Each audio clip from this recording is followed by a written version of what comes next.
Fala família! Bom dia! Tudo bem com vocês? Comigo tá tudo ótimo, graças ao nosso bom Deus. Já quero desejar a paz do Senhor, desejar um bom dia para quem está no chat aqui agora, ao vivo na estreia.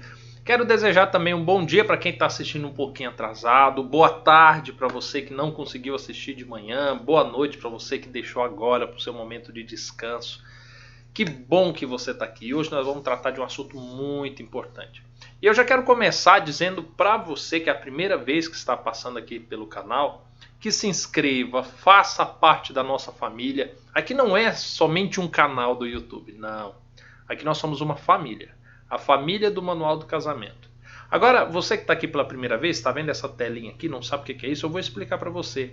Essa daqui é a telinha de acesso do nosso site. Quando você acessa manualdocasamento.net, você vai vir aqui, ó, no nosso site, onde você vai ter cursos online para fazer. Está buscando a restauração? Quer saber por qual caminho ir? Você quer entender melhor o que aconteceu no seu casamento? Ó, programa Meu Deserto é muito bom. Curso de noivos que vai estrear, né, daqui a alguns dias. Tem as 30 perguntas mais frequentes para quem está buscando a restauração. Ó, tá aqui também, você pode acessar lá, tudo fundamentado na Bíblia, as respostas. Se separou? Houve um adultério? Você não sabe o que está por acontecer na sua vida? Você quer entender os seus sentimentos? Aqui, ó, baixa esse e-book, Quando a Porta se Fecha. É gratuito o download. Só clicar ali rapidinho. Quer entender as fases da restauração? O que acontece quando o casamento acaba? E por que e como restaurar? Aqui, ó. São 5 fases, todas elas com vídeos explicativos. Tudo para que você fique muito bem orientado, tá? Nós temos também um blog com vários artigos ali, com material exclusivo.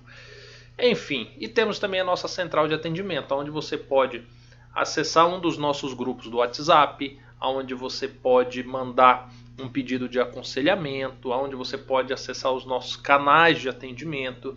Enfim, tá? Eu estou explicando tudo isso aqui para que você tenha acesso a isso. E mais, nós temos também os nossos pedidos de oração, ou seja, o nosso mural de oração, onde você vem aqui gratuitamente também, faz o seu pedido, tá?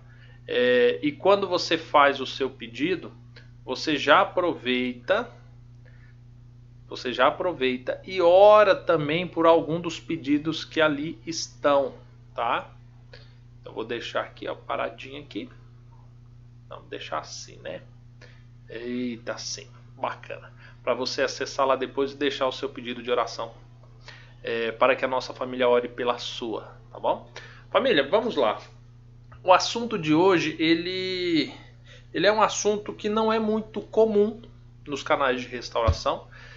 Ele é totalmente incomum nas igrejas. E para quem está na restauração, ele é um assunto que demora a ser notado, que é justamente o deserto dos filhos. Quando o homem e a mulher ele entra no deserto, normalmente aquele que foi abandonado, que foi traído, né, a parte que ficou mais prejudicada na separação, normalmente essa pessoa pensa apenas em si, apenas na sua dor, na busca pela sua restauração, e não consegue observar que os pais também estão passando pelo deserto, que os cunhados, irmãos também estão passando pelo mesmo deserto, e que os filhos também passam por esse deserto. E é justamente por não notar o deserto de alguém tão próximo de nós é que o estrago se torna enorme. Eu quero começar lendo uma passagem na Bíblia. Se você tiver com a sua Bíblia aí, em mãos, você pode abrir no livro de Deuteronômio, no capítulo... Opa, passei aqui.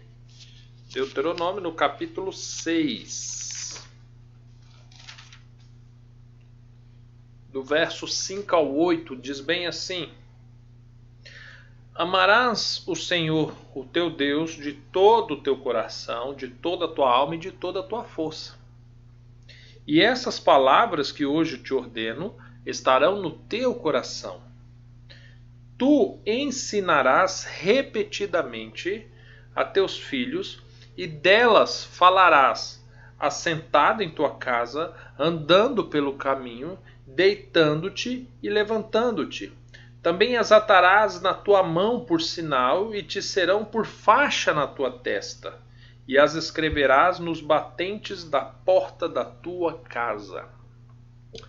A palavra do Senhor diz que aquele que o aceita, aquele que deseja ser herdeiro de suas promessas, aqueles que desejam um dia adentrar a Canaã celestial, eles precisam pegar as palavras ditas aqui por Moisés, de amar ao seu Deus de todo o teu coração, de toda a tua alma, de todo o teu entendimento, obedecer os teus mandamentos, os seus princípios, os teus valores.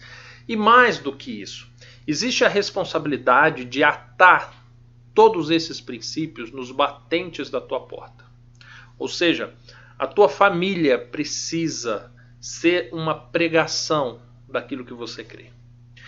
Aqui é dito que você deve e tem a responsabilidade de ensinar isso aos teus filhos. Mas como que eu ensino? Aqui diz, você vai ensinar falando, andando pelo caminho, deitando, levantando, diariamente, continuamente, você vai estar ensinando esses princípios e esses valores a teus filhos. O pai e a mãe, o marido e a mulher, quando se casam e têm filhos e são cristãos e são supostamente tementes a Deus, eles têm a obrigação de ensinar esses princípios. Mas não é ensinar simplesmente falando. Não é ensinar simplesmente levando-os à igreja.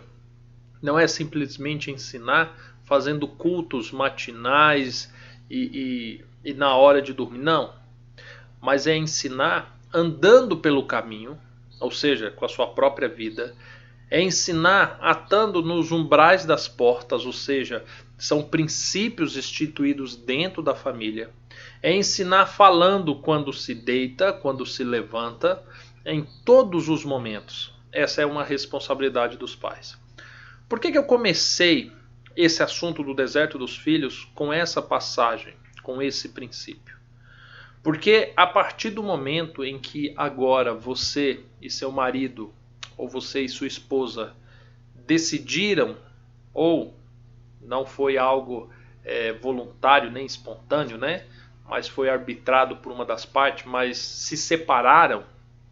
A partir desse momento, vocês agora deixaram de cumprir esse princípio. E eu quero aqui fazer uma lista do que acontece com os filhos quando ocorre uma separação. Primeira coisa que eu posso destacar para você é que esse princípio de se estabelecer uma família, de ensinar esses princípios morais eternos referentes a Deus, eles deixam de ser cumpridos. E o que isso vai acarretar na vida do teu filho, da tua filha, que está passando por esse deserto? Vamos começar a lista? Primeira coisa, a perca da referência familiar. O que seria perder a referência familiar? Nós precisamos entender que uma criança, um filho, na cabeça dele existe duas palavras que são ligadas à família dele. Essas duas palavras são nunca e sempre. Só que como é que funciona a colocação dessas palavras? O nunca é associado a minha família nunca me abandonará. A minha família nunca me desamparará. A minha família nunca irá se desfazer. E na cabeça de qualquer criança, não importa a idade, esta é a referência que ela tem. O sempre é relacionado normalmente a meu pai e minha mãe sempre estarão juntos. Meu pai e minha mãe sempre estarão aqui. Meu pai e minha mãe, eu sempre poderei contar com eles. E família, quando nós desenvolvemos conceitos relacionados ao nunca e ao sempre, isto é enraizado em nós. Isso cria raízes e se impregna nos mais íntimos das nossas moléculas. Isso é algo muito forte. É quem nós respiramos, vivemos. Não tem como você arrancar um sempre e um nunca do coração de uma criança, de um filho, e achar que isso não vai trazer danos. Não tem como. E isso vai trazer consequências. Uma das consequências, por você arrancar o nunca e o sempre da concepção do seu filho, é fazer com que ele desacredite em uma coisa chamada família. Que ele desacredite em uma aliança firmada por pessoas, por homem e mulher, a fim de constituir uma família para caminhar juntos pelo deserto da vida.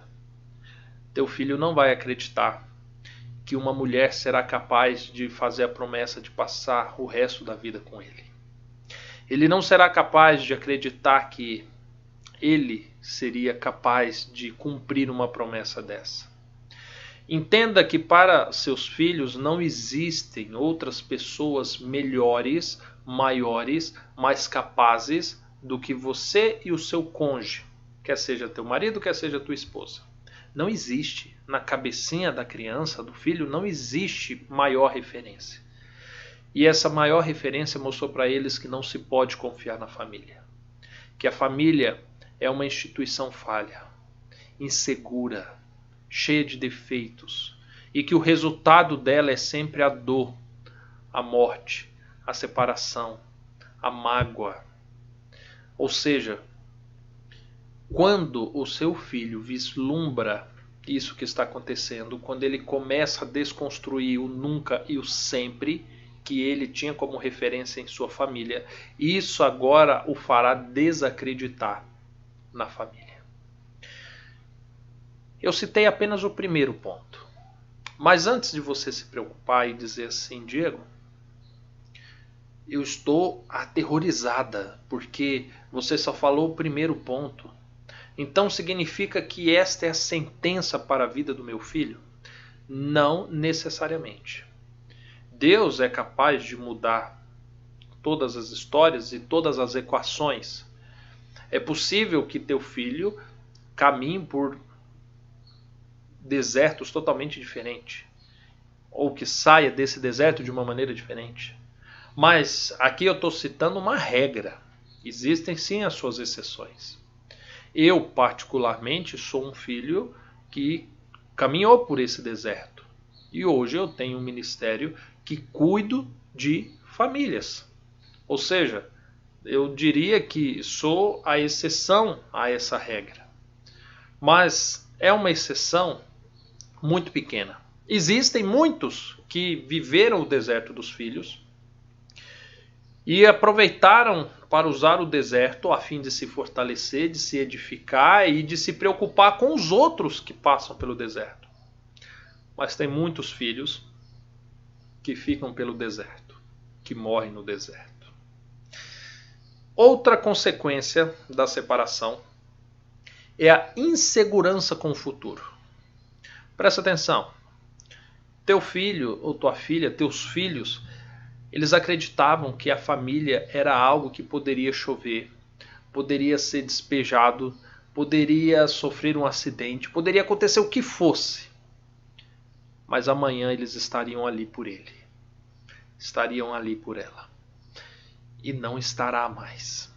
O pai foi embora, a mãe está morando com outro, e eles não possuem mais a maior certeza que obtinham desde quando nasceram em relação ao amanhã, em relação ao futuro. Isso vai ocasionar nos filhos uma insegurança que os tornará pessoas ansiosas. São muitas as crianças que fazem terapias com crises de ansiedade, proveniente da separação dos pais. Ou seja, esta incerteza com o que terá amanhã, aonde será amada, suprida suas necessidades vitais, faz com que a criança, com que o filho agora comece a ter uma insegurança quanto ao amanhã. Se o que eles tinham de mais seguro se rompeu, o que esperar então daquilo que não é tão firme, tão sólido assim? Está percebendo? Então nisso se desenvolve uma insegurança que ocasiona ansiedade, crises de ansiedade. E aí quando nós falamos de ansiedade, logo nós pensamos em depressão. E aí entra no outro item que eu quero falar para vocês, que é o desgosto pelo passado. Porque agora, a partir do momento em que acaba um casamento, as boas memórias, os bons momentos vividos, começam a ser vistos com outros olhos. Porque são momentos que ajudaram a formar quem você é.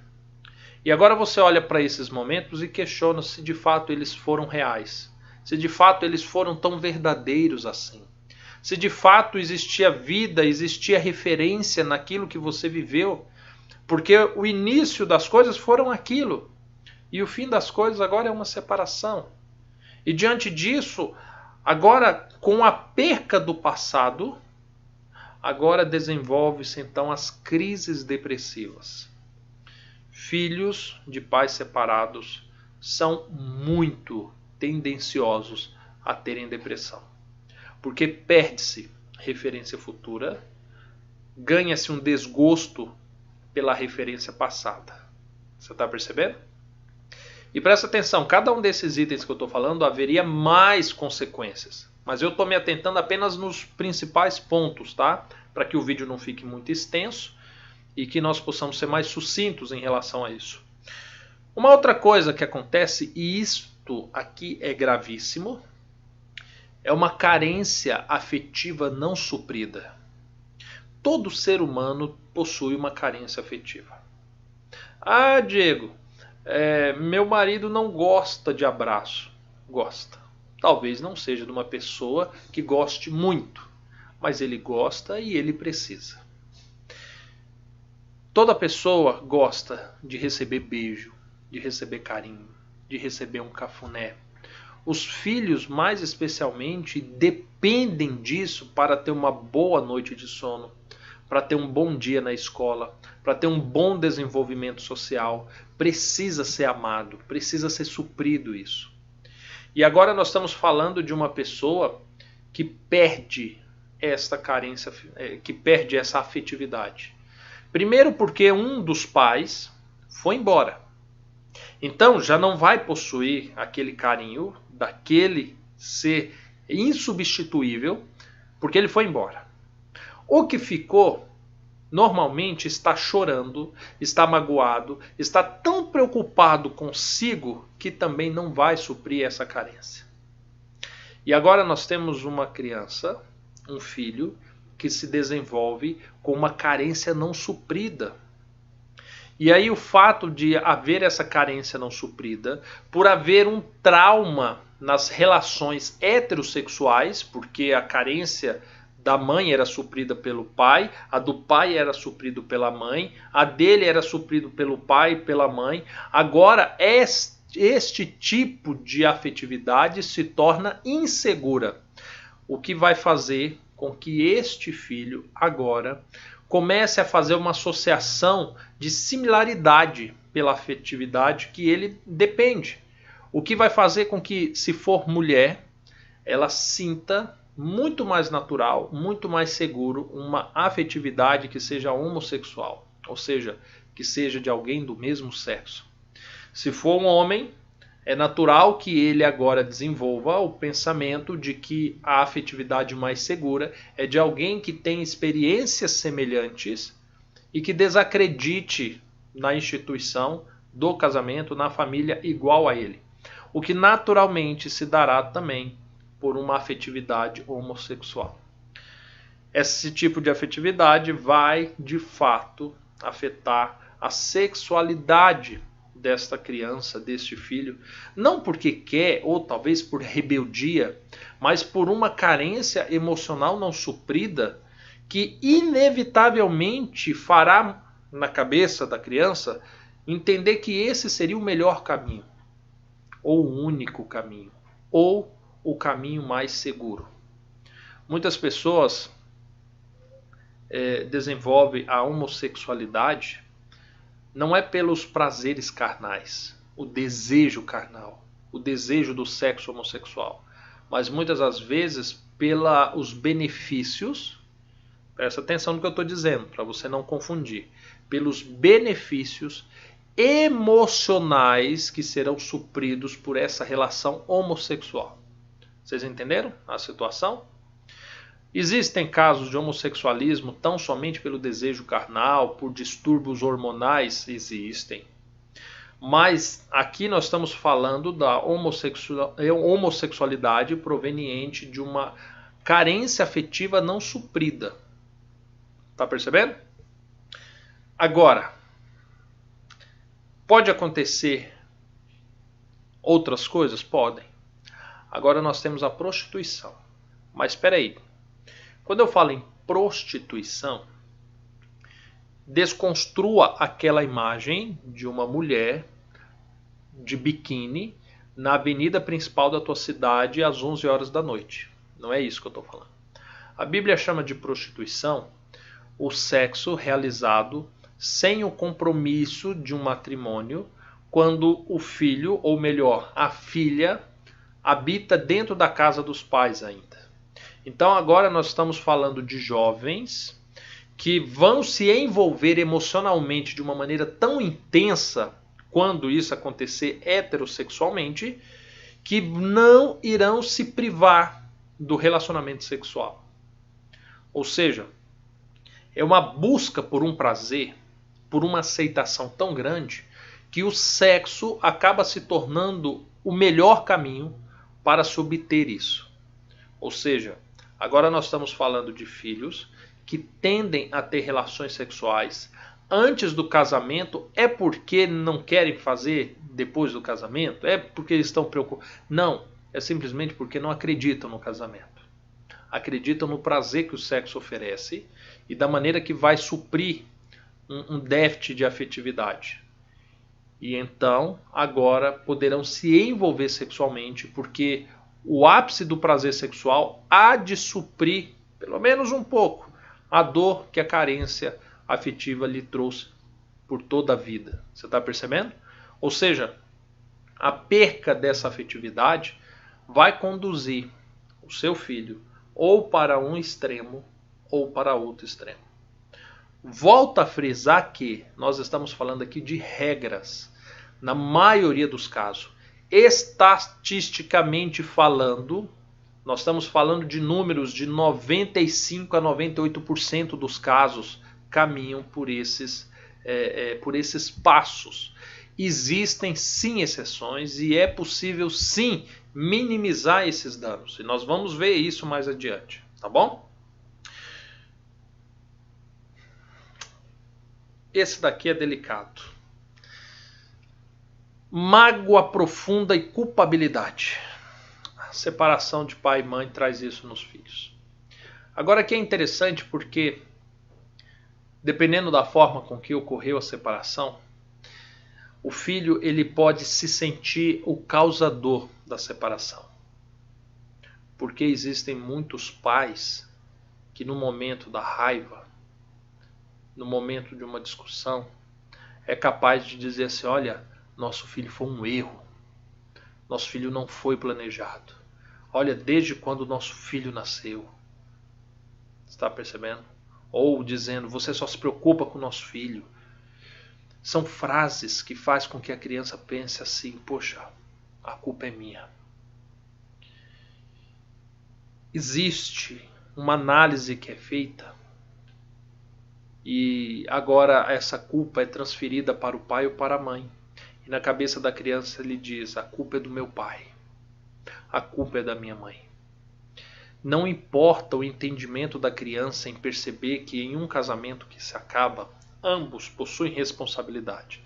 A criança não consegue discernir que em qualquer relacionamento neste mundo existe a influência pecaminosa Existem tentações, existem provações, existe uma guerra espiritual e mesmo diante de tudo isso, um casamento ainda pode acabar.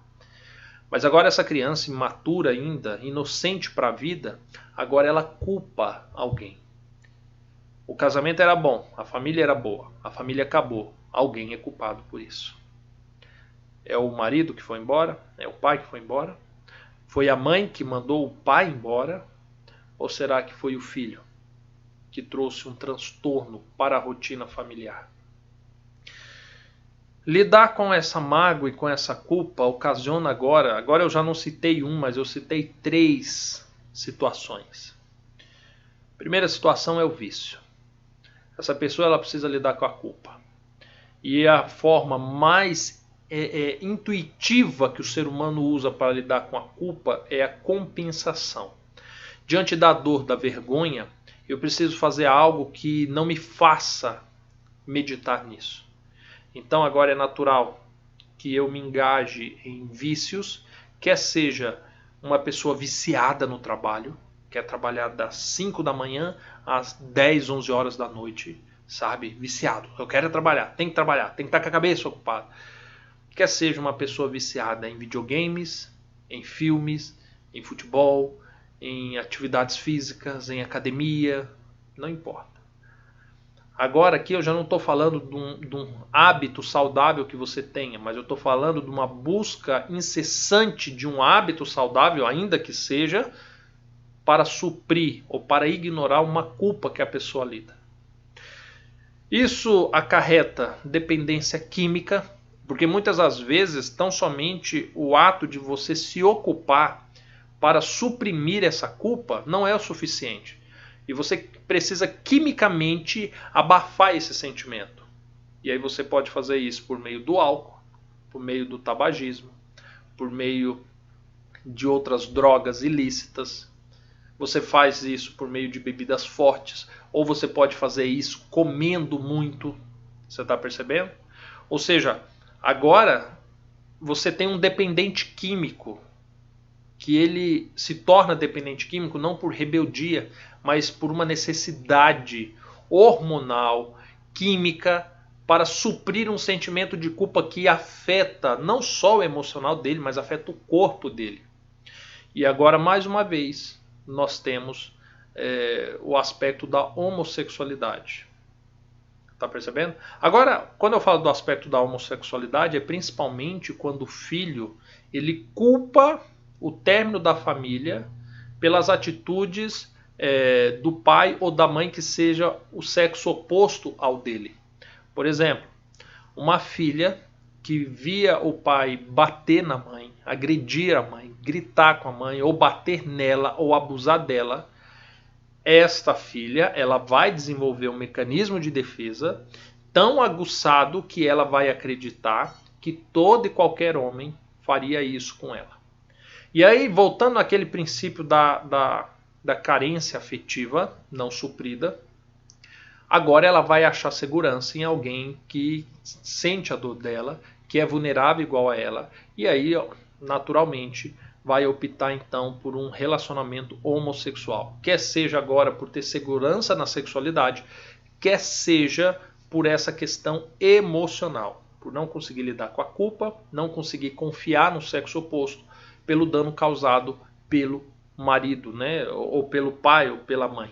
E isso se dá também no sexo oposto. Tá? O homem que se torna super protetor da mãe, porque o pai foi embora, e agora cuida da mãe e tudo, e aí ele desenvolve um sentimento de zelo tão grande, acreditando que o sexo oposto é tão frágil, e ele em si não tem tanta segurança que ele vai encontrar também na homossexualidade um respaldo, uma base para que ele tenha um equilíbrio emocional.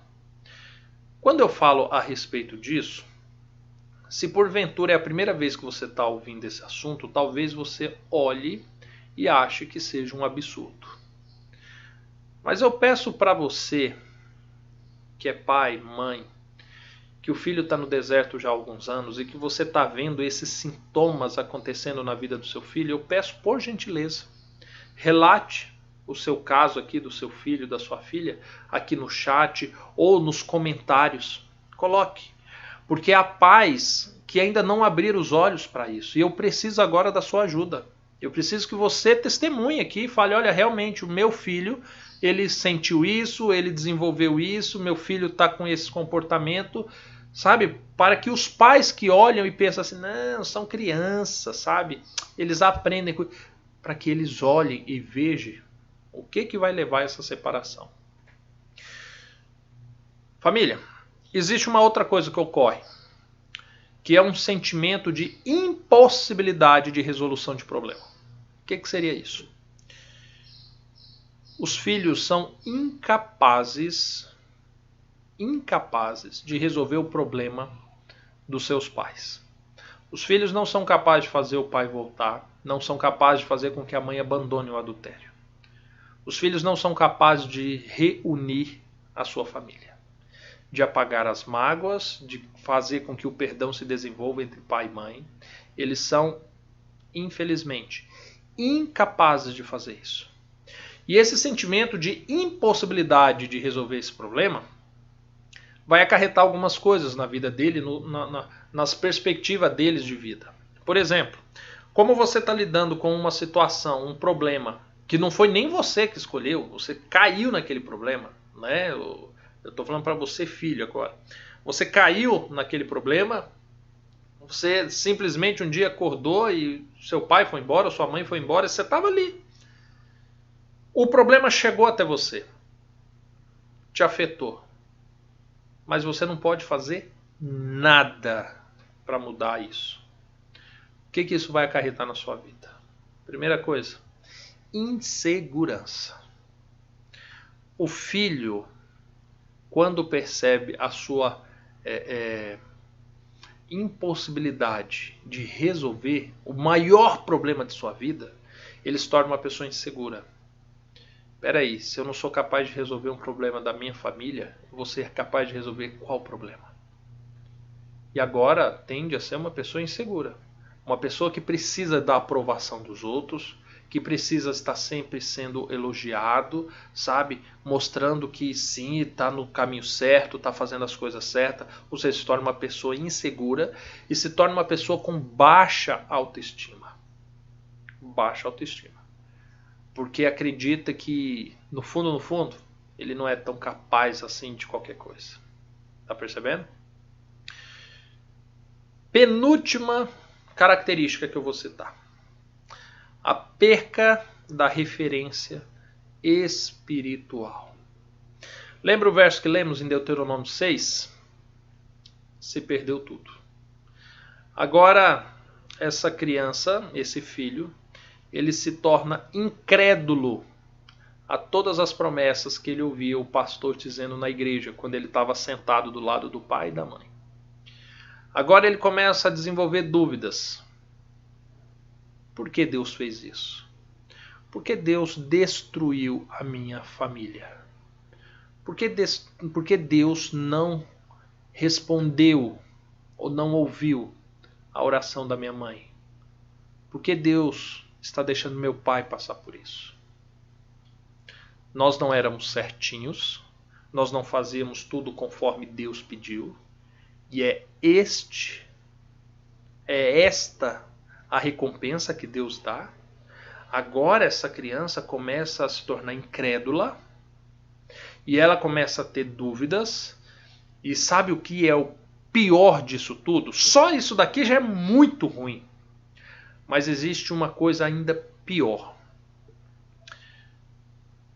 Dependendo da forma com que o pai esteja se portando na separação, o filho vai desenvolver uma visão distorcida acerca de Deus na condição de pai. Sabe por quê? Porque a Bíblia ensina para que nós didaticamente aprendamos com maior segurança a figura de Deus na condição de um pai. Então, para quem é pai, ele vai aprender a ser um bom pai quando ele olhar para Deus e entender o que Deus faz por ele para que ele faça pelo seu filho. Um filho vai entender quem é Deus quando ele olhar para o seu pai e vê a maneira com que o seu pai age, o seu pai cuida, o seu pai zela, o seu pai disciplina. A partir do momento em que a visão de pai agora está totalmente manchado, agora o filho vê o pai como alguém egoísta, alguém que adultera, alguém que abandona, alguém que trai, alguém que se afunda nos seus próprios prazeres. Como é que ele vai desenvolver a visão de um Deus na condição de um pai amoroso, carinhoso, misericordioso, se o único pai que esta criança tem por referência é totalmente o oposto disso? E aqui mora o maior perigo. O maior perigo.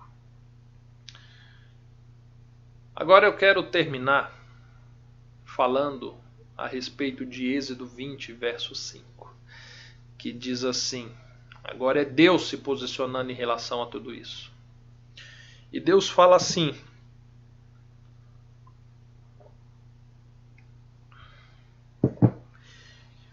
eu visito a iniquidade dos pais nos filhos, até terceira e quarta geração.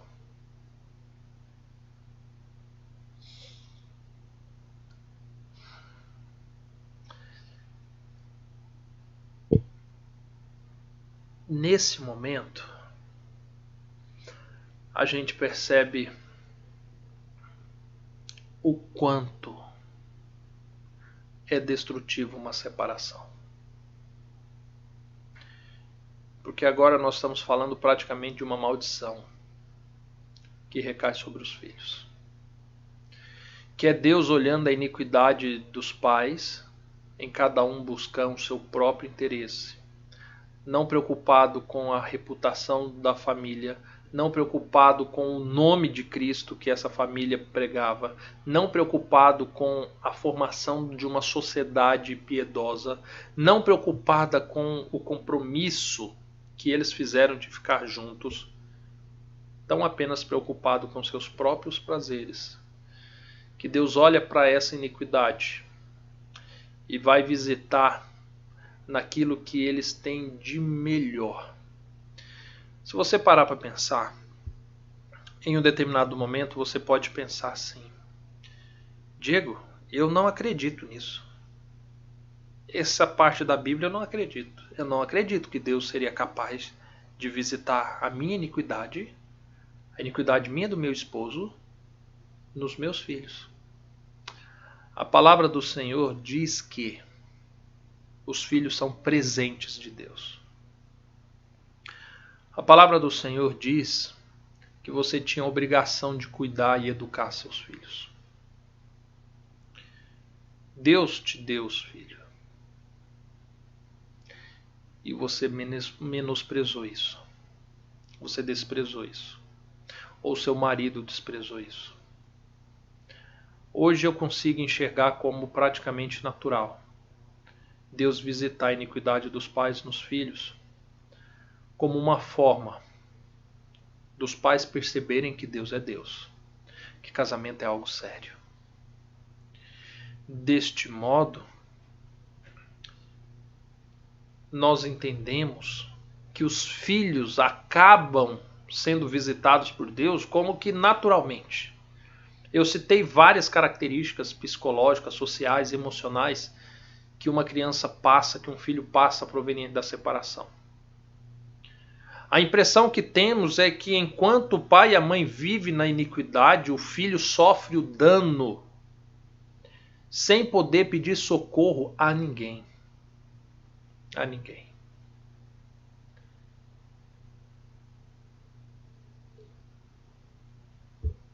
Eu imagino que talvez tenha pais e mães chorando nesse momento.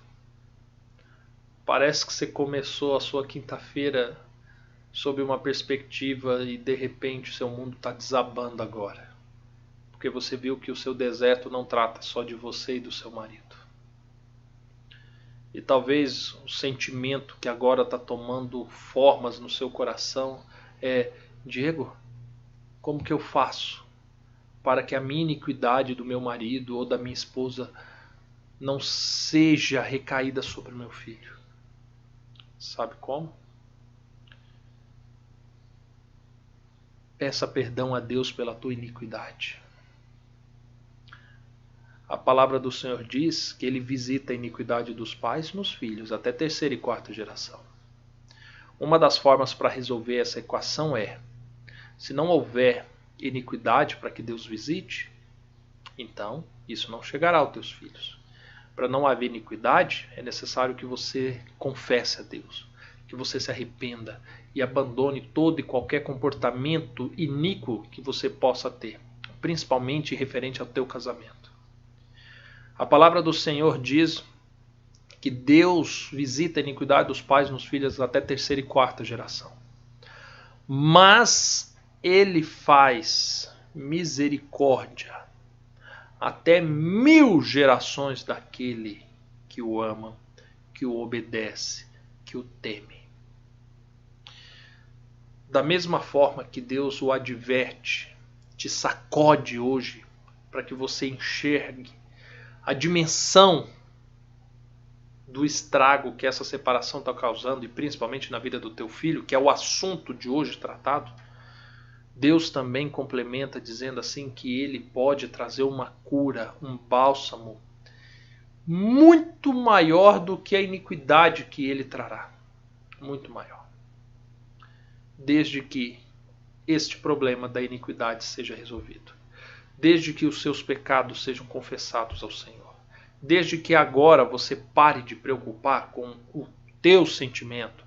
Pare de preocupar com, ai, eu fui abandonado, ai, eu fui abandonada, ai, eu estou tão triste. Não, para com isso. Deus está te dando vida. Deus está te dando saúde. Deus está te dando oportunidades. Deus te deu filhos. Deus está te dando tudo o que você precisa para ser feliz, para ser grato, para ser grata a Deus. Então pare de lamentar. Não estou falando para que você não busque a restauração, eu estou falando para que você pare de lamentar. Olhe para o teu filho e perceba que ele precisa ser amado, ele precisa ser educado, ele precisa ter as suas carências afetivas supridas, ele precisa enxergar o casamento de uma forma diferente, ele precisa enxergar a vida de uma maneira diferente, ele precisa enxergar Deus de uma forma diferente. E a responsabilidade de ensinar a criança pelo caminho, quando ela acorda, quando ela se deita, nos umbrais das portas, em todo o momento, e que isso esteja gravado no coração dela, é dos pais. É sua a responsabilidade. Faça isso. E certamente os resultados serão diferentes. Certamente o teu filho fugirá à regra. E certamente a misericórdia há de alcançar a tua família. Família, que Deus te abençoe. Se porventura hoje teu coração ficou machucado, eu não vou te pedir desculpa. Porque se te machucou, é porque precisa curar. É porque precisa de tratamento. E essa palavra quem mandou foi Deus. Que Deus te abençoe. Que você possa se recompor. Você possa se achegar a Deus. Pedir perdão. Peça perdão ao seu filho pelos danos causados. E cuide. O dia de hoje passou já. O de ontem passou. Vamos caminhar rumo à restauração a partir de hoje. Tá bom? Família, que Deus te abençoe. Até mais. Tchau, tchau.